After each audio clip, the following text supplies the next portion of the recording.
இயற்கை முறையில் விளைஞ்ச ஆத்தூர் கிச்சலி சம்பா. ஆத்தூர் கிச்சலின்னா ஆத்தூர்னு சொன்னாலே நமக்கு சேலத்துக்கு பக்கத்தில் இருக்கிற ஆத்தூர். அந்த ஆத்தூருக்கு சேர்ந்த ஒரு ரகம். பாரம்பரிய ரகங்கள் தமிழ்நாட்டில் பலதும் இருக்குது. அதில் இந்த வகையில் நாங்கள் வந்து சம்பா பட்டத்தில் போட்டிருக்கோம். இதே ஒரு 16-17 வகைகள் நாங்கள் இங்கே போட்டு எடுத்துட்டோம்.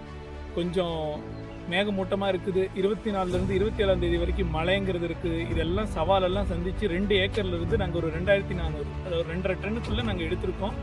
ஒரு ஆரோக்கியமான ஒரு நெல். இது வந்து என்ன சொல்ற, பாரம்பரிய ரகங்கள் ஒவ்வொரு ரகங்களுக்கும் ஒவ்வொரு தனித்துவம் இருக்குது. ஸோ இது வந்து நல்ல எதிர்ப்பு சக்தி, நல்ல ஒரு ஆரோக்கியம் கொடுக்கறது, இந்த மாதிரி பல குணங்கள் இருக்குது. இதுக்கு முழுக்க முழுக்க நாங்கள் இயற்கை முறையிலே விளைவிச்சிருக்கிறோம். ஸோ இங்கே இருக்கிறது ஒரு 40 மூட்டை அடுக்கி வச்சுருக்கோம். எப்படியும் என்ன விவசாயம் செஞ்சதுனாலும் கால சூழ்நிலை அதுக்கு சாதகமாக அமையணும். அதுக்காக நம்ம போராட வேண்டிய தேவை இருக்குது. ஸோ மழைக்கு முன்னால் கொஞ்சம் ஹார்வெஸ்ட் பண்ணுற தேவைகளுக்காக நாங்கள் சீக்கிரமாக பண்ணுறோம்.